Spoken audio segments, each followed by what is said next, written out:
Jean Grae, welcome to Bullseye. It's nice to have you here on the show. It's good to be back. I was here 35 years ago. What did we talk about then? I don't know. we were children.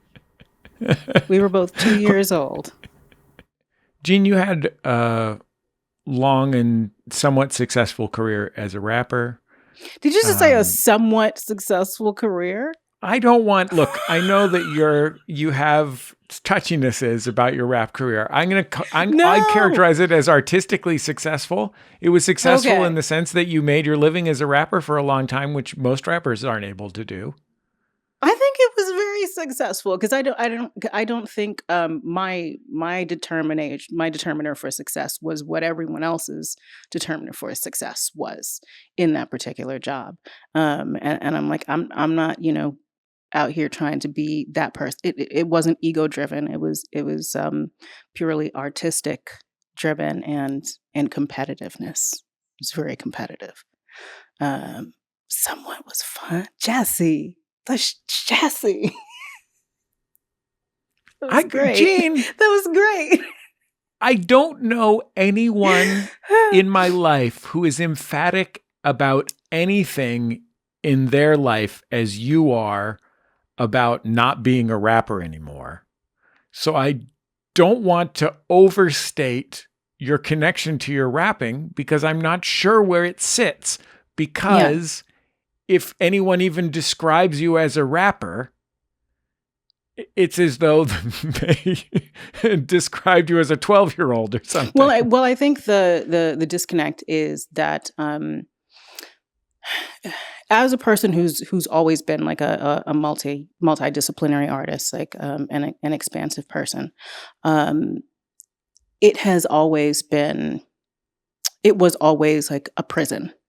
It felt very small, fitting in boxes and labels, and that it kept reducing down to a smaller denominator. That it wasn't just rapper. Then it had to be you got to put another descriptor in front of it to make the box smaller. Then it's like female rapper, which I'm not, and then it's smaller. Then it's like, oh, let's make her like an immigrant female. Like it just kept getting smaller and smaller, and there were so many instances where I was like, I just wanted to communicate with people in an artistic way. And I enjoyed the art form so much. I still do. I would continue to do it if people were able to think of me in a broader sense, but they're not.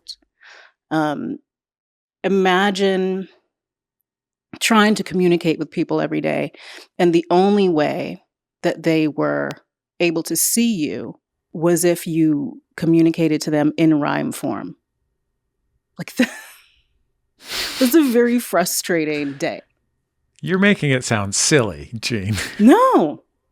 I thought earlier about the time you guys were doing a live Judge John Hodgman. And I believe I came to perform. This is a comedy podcast of which I'm the co-host. Yes. And you are a regular contributor. Yes. I remember thinking that I just wished I could be a part of the show. That I just wished I could be there, like as a human being. But the only time that I would ever get to talk to like the audience or kind of communicate with anyone was in this weird code. Like it had to rhyme, and then they're like, "Yes, we understand you this way," and I'm like, "But I mean, like, or I could just talk." So it's that. In addition to, it was an incredibly toxic environment. It was a lot of abuse in a lot of ways. So it's hard for me to be happy about a time and a place that other people are like, we loved that for you. And I'm like, I did not love that for me, so somewhat's good. Was that the time that you gathered the band that was also on the show backstage, talked to them in hushed tones, and then emerged on stage and unexpectedly sang Minnie the Moocher? A Cab Calloway song? That sounds like something I would I definitely did. I think that was at another show.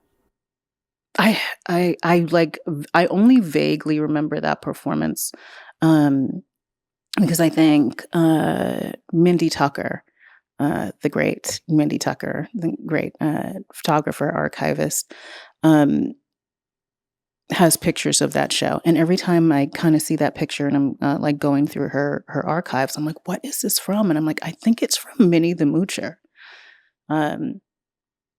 Yeah, it was another one of those things where people would be like, are you going to perform? And I'm like, well, there was a year where it took a turn and I had to realize that it doesn't say, no one said what I have to perform. They just expect me to do, it's music has to be happening. And after that, all bets are off. So it could be anything. And Minnie the Moocher is just it's a good song to yell. It's got audience interaction. Like it brings everyone together for collective effervescence. It's like the best of all the worlds. And I like to do, I think that's my general profession. I like to do stuff that nobody asked for. But you need it. You just didn't know. I like to bring people together. No. Well, yes. In doing that in a way where I'm like, you did not know that you needed this, but I knew that you needed this. And that's how we all arrived here. Is part of it an opposition to doing what people ask you to do? I'm just not boring. I'm just here's another good example. There was this very small band.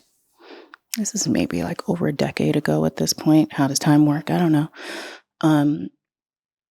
And they asked me if I wanted to perform with them at some like very small Lower East Side bar. And I was like, I don't want to do this, but I do want the money. And they suggested something that if you know me, you know that I would hate to do this.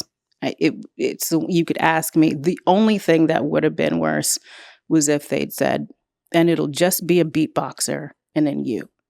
And I feel like there actually was a member of the band who was going to beatbox. And I was like, we're not going to do that. So they were like, we will play for about 15, 20 minutes. And then you just freestyle over it. And I'm like, that sounds awful. I've never been that kind of person. I am a planning person. I do not enjoy, like, I'm not like a jam band sort of. I was never that kind of rapper, and people used to assume that they were like, Gene's gonna love this. I'm like, Gene is absolutely gonna hate this. So I did not tell them anything else until I got there, and I was like, hey, I have written this 20-minute sort of radio show. And I will be Stacey Jamble's ace detective with no short-term memory.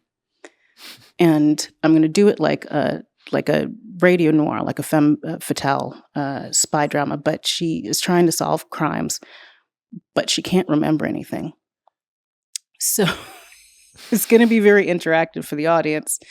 And I was like, trust me, by like the second time I say Stacey Jamble's, everyone's going to say ace detective with no short-term memory. And when I say things like, and then jazz music played, or I heard the saxophone, you guys just played the music. It was amazing. I went on to do Stacey Jamble's for like the next, I think I just stopped doing Stacey Jamble's last year. After that, and they were like, this is absolutely not what we asked for. Where was the rap? I was like, but this was better. When you were primarily professionally a rapper, I've only heard your records mostly. You sang a little bit, but just little bits and pieces here and there, not I'm a rapper and a singer type singing. How much singing did you do in your day-to-day life? I think I'd always been singing, and I think probably a lot of the singing from the production on those records probably gets thought of as like a sample, or it's just underlying stuff, or it's harmonic arrangements that are going underneath. So there was more than one would think, and a lot more arrangements. I was a vocal major at LaGuardia High School. So, but even before that, kind of like classically trained in piano, and I'd been playing piano all my life. A lot of singing, I guess. So it's never felt separate for me, but art in general never feels separate for me. Like, okay, now I'm moving over to do this painting, or, to do rapping, or to do singing, or to make this beat. A lot, I guess. A lot of singing. I wonder if you rapped in part because if you were singing, you were doing what your mom did, and if you were playing piano, you were doing what your dad did, and rapping was a third thing? No, I think yeah, I don't think I really I didn't detach any of the things. I genuinely just thought of it all as like I'm just making an art. And if it were now and I was a kid, with the same parents, with a pianist and a singer, but the new art form was glorping, and that's what was kind of around me and my peers, and the whole city was sort of abuzz with this. I would probably be glorping, just because it was the thing and I was drawn to it, and definitely not in spite of them, but I think I was always a creative kid, but my academic skills kind of didn't get nurtured as much. And rap for me was a very technical art form. It was English, but more so it was math. I had Ice-T on the show once to talk about a documentary he made about rapping. And one of the things that he does that you don't get to see very often in media about hip hop is he sits down with these different rappers and he talks to them about kind of the how they do what they do. And one of the things was, I think it was Rakim, showing this like markup that he had created so that he could keep track of the meter of his raps in his notebook. It was like a Morse code for indicating what the pattern of the words was. And that was one of the mathiest English things I've ever seen in my life. I think, let me tell you something, Jesse. I think I would have wrongfully stayed longer in the industry if I had had more than one technical conversation about rap. If any, I was just dying for decades for anyone to talk to me about like creative process or technicalities. And there's like one article that I can remember someone doing about going really through the math of my rhythm, of my flow, of choosing words. And I was like, oh, finally. And like 2 people read that. And I was like, what? Please talk to me. Please talk to me about the technical things. And that again is the prison of, being in this body and doing that job.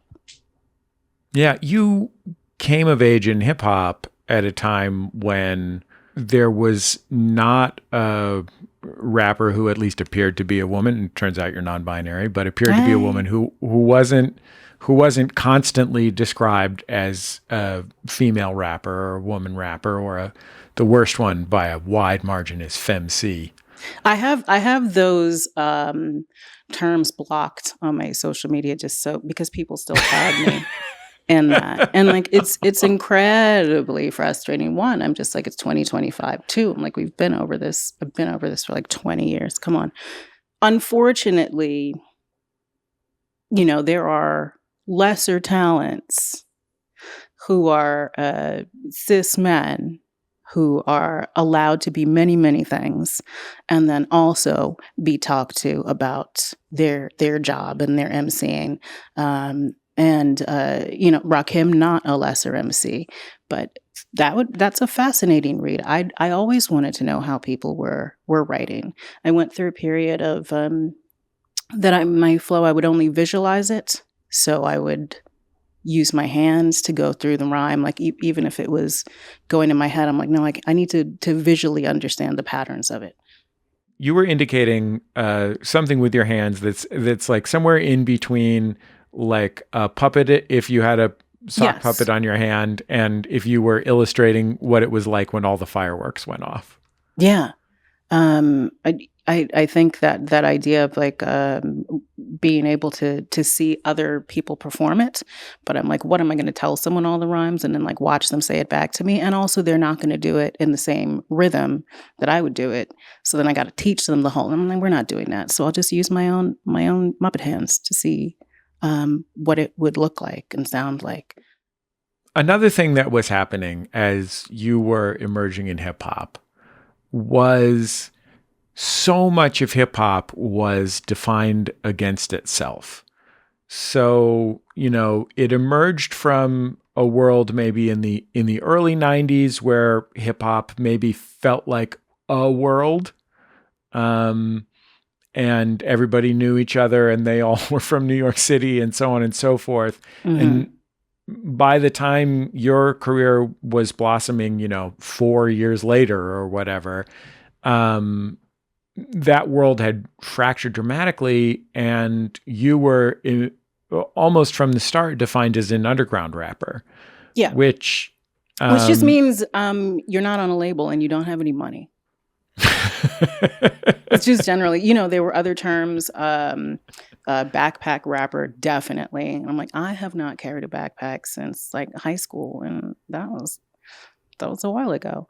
I personally would get put in the alternative hip hop section. And I was like, I don't understand. Like, what am I using different words? Like, what is it, the lady words? Like, what's happening?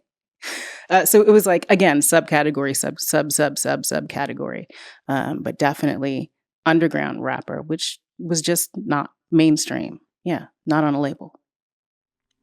Did you ever feel yes. like you could relate?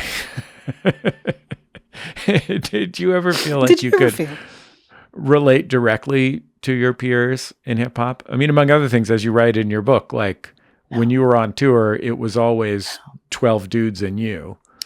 But there must have been other ways that it must have been difficult to relate directly.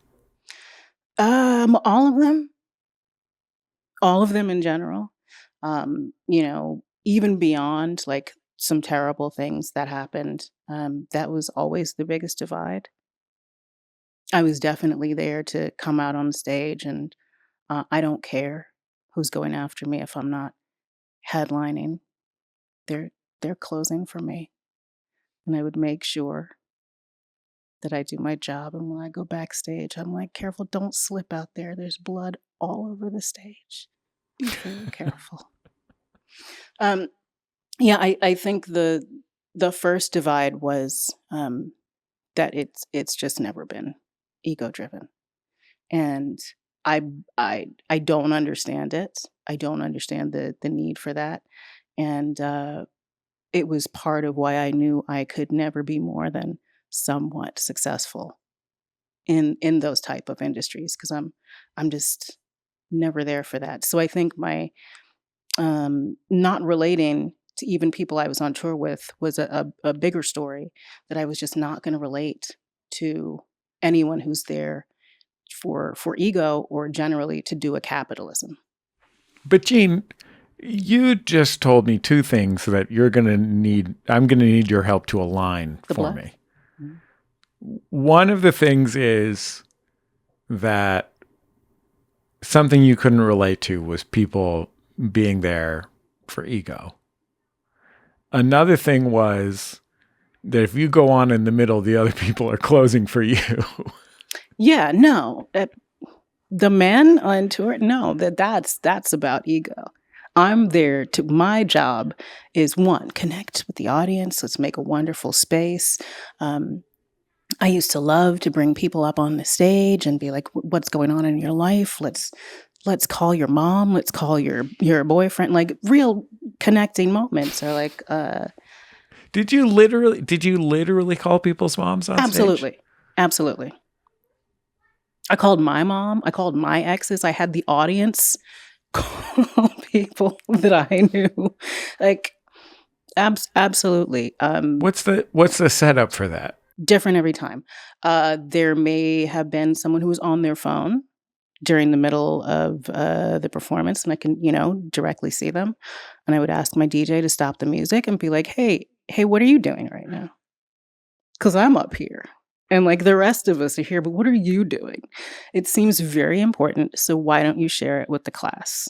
So let's all get on the phone. Okay. What about you calling an ex on stage? There were a few songs that I would perform. Thought it was always a great setup, right before the tragic love song or the you love song to really get everybody into it. And maybe we would all call and I'd be like, we're going to leave a message because he's definitely not going to pick up, and just have the audience do a big collective message for them and then be like, all right, now we're into the song. And also we're all in this together. Just building that kind of a sense of community. Be like, it's not just about me, like standing up here talking about this ex. I know you probably want to do that to your ex too.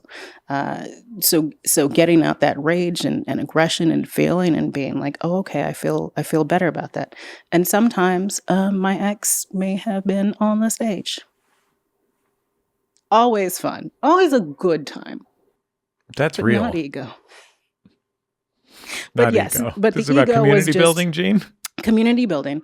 But honestly, I'm not athletic. I've never been athletic. I have Ehlers-Danlos syndrome, so I'm like, I've got a chronic illness. But that was my sport. It was a sport. One of the things that was different between you and most of your peers in hip hop, as you alluded to, is that you're an immigrant.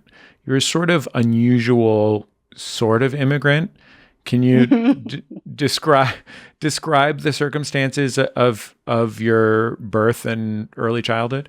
Yes, and sort of immigrant is right. I like to use the term almost native New Yorker. When I sing native New Yorker, I try to jam the word almost in there, which is terrible in karaoke, and people do not like it. So I was born in Capetown in 1976, and my parents immigrated to the U.S. specifically to live in New York. They had lived in New York before on the Upper West Side, probably about 10 years prior. They'd kind of been back and forth from New York and performing in Europe because jazz. And they decided to settle in further downtown Manhattan at the Chelsea Hotel to, as one does when you have children, decide to settle at the Chelsea Hotel. Also, because even then, it was still a difficult time to find an apartment as artists. So it's difficult to say that I am a Capetonian because my all of my family is in South Africa. I'm the only person on this continent, but they very much see me as an American. And in America, I can't exactly be like, yes, I'm absolutely from here. Like I'm almost from here. Did your parents choose for you to be born in South Africa specifically? Like, was it a miscellaneous circumstance or was it a specific choice? No. My brother was also born and they were traveling in Europe. My brother's 6 years older than me. But they went back to South Africa then. My brother was born in Swaziland, as it was then. And they very specifically returned to have me born there. Why did they want that? I've thought about it in many different ways. And as I've come to know some things about my dad, and as I've come to understand, I think as we all do, your parents as people when you get older and you're not just looking at them as, as a kid, but really understanding adult circumstances and world circumstances. I absolutely do know that it was keeping a connection to ancestry and lineage, and to be able to say, even though we are being forced to leave for our own safety, it's a little bit of that, and a little bit of this is still mine. This is still a little mine. bit of a blank you for folks who aren't watching on video. Oh, that's right. That's right. It is a forget podcast. A forget you. And to like very, very loudly claim your land, to claim your sake, and then to carry that with you wherever you go. Your parents were both jazz musicians. Your mother, Sathima Bay Benjamin, was the first South African jazz musician on the international stage, brought to the international stage by Duke Ellington. Your father remains a jazz piano player who also was and is very successful in that world. Did your mom work as a full-time musician when you were a kid? I think maybe now understanding what a full-time musician is, I would say yes. That it's not really, what any of us think is going to be a life as a full-time musician.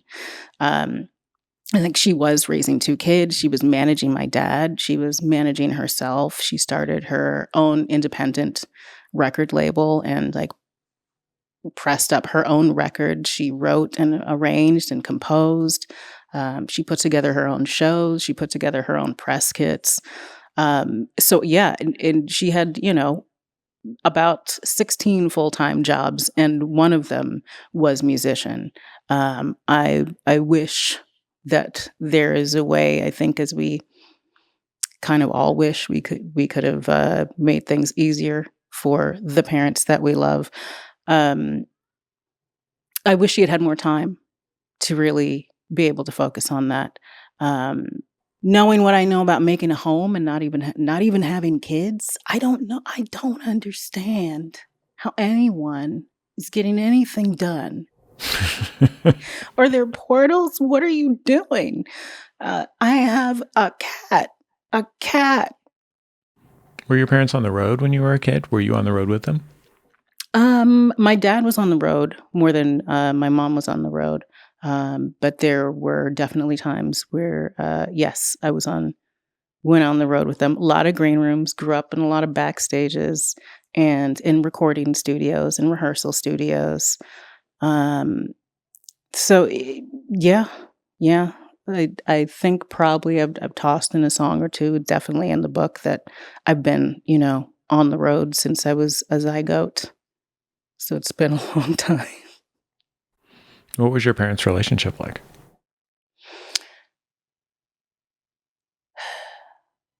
Abusive. and codependent.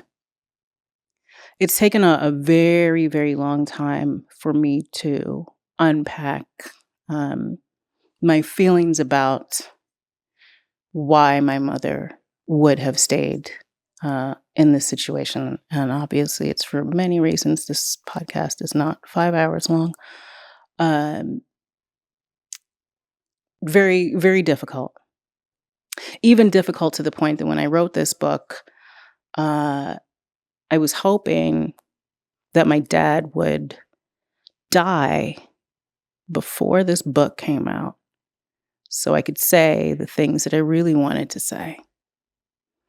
And then I had to grapple with the point that he probably wouldn't die. So was I okay with putting that out into the world? And I think the more years go by and the more time I spend sort of unpacking my own history with physically abusive relationships, there was a turning, and I was like, yeah, no, absolutely. No, I totally want to do this. I want to do it so hard. And I want him to be alive. I want him to be very, very alive, to know that there is accountability.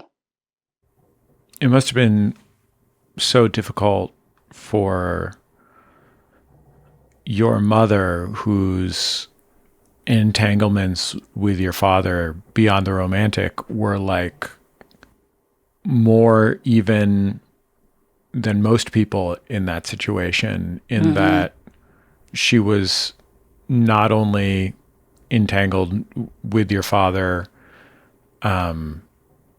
because he was working, which is often the case in these sorts of situations, but also because her ability to work was deeply and inextricably tied to his reputation.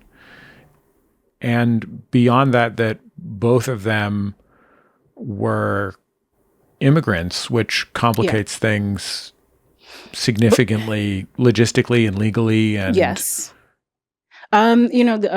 Became naturalized citizens somewhere in the 80s, but also it was the 1980s. It's not just immigrants, and it's not just where the money is. It's, can women really say anything about what's happening? Like it was not that long that women had just gotten credit cards with their own name on it. Like it was the 80s. And unless you had like that kind of money, and even if you had that kind of money, it would still be difficult. It was even more difficult for me to watch that and knew that she came from that kind of a time, that when I got to those points of relationships with men in the business, and I was like, oh, nobody's coming to save me. It's a sticky situation until you decide. You're like, okay, well, maybe I'll be broke. Maybe whatever, anything else is going to be better than this. And then it's still scary. So in talking about my mom and those situations, you don't think that you're going to get older and repeat the same thing. You think you're going to do better. You think you've learned. You think you understand. And I was young, and I didn't know. But I'm glad that for me, it was being able to say, I'm okay with giving up. I'm okay with giving up this entire music industry. I know that I'm great at an infinite possibility of things, but to stay here would be repeating history, and I kind of know where that goes. that's a great loss for you as well, though. Thank you, Jesse. You have to go through a grief period for that too. I talk a lot about finding time for grief and joy in this book, and a lot of it is rooted around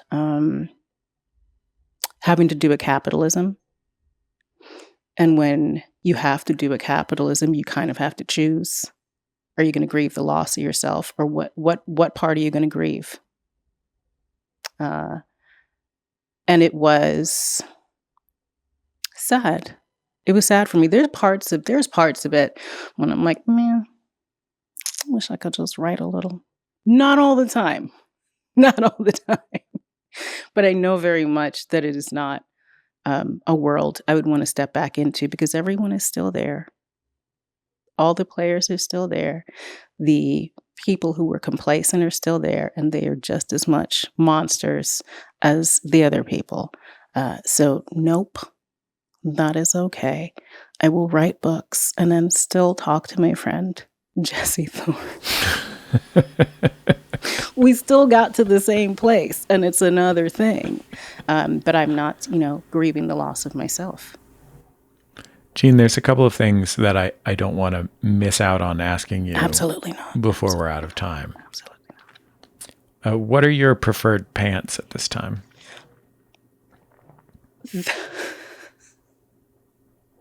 That is not where I thought that sentence would go. Uh-huh.